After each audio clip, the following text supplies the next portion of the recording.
Hey guys, thanks for tuning in. Today we are going to be looking at a project called the Snack Anomaly. This is a two-panel on the same page project. What I did before I started this is I drew a half-inch border all the way around, plus a half-inch border through the middle there. The two snacks that I chose to do is Swedish fish and jelly beans. Alright, so what you see me doing here is just laying in the composition for those Swedish fish. I chose to draw them instead of doing a tracing method over and over just because they are relatively simple.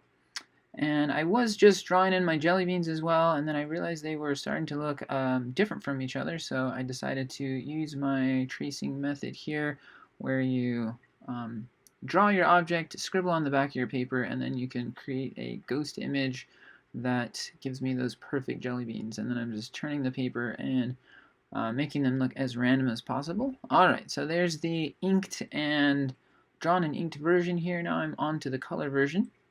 So something about this assignment is that the way I'm coloring them is in a very specific way to get the anomaly, which means to something that stands out, being unusual.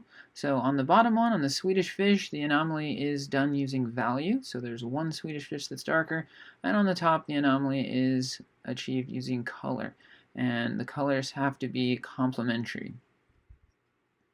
Okay, so adding some background here and adding some different shading techniques to each of those jelly beans. So a little on the time-consuming side there, but well worth it. Really gives those jelly beans a sense of that they're 3D, that you can just pick them up off that paper. I decided here to work my composition a little further and add a couple more Swedish fish. I didn't think it hurt the composition, but only made it look more full. And then just adding little highlights and things using colored pencil, and then adding a cast shadow using a regular graphite pencil to the bottom edge there of all my Swedish fish to make them look more three-dimensional.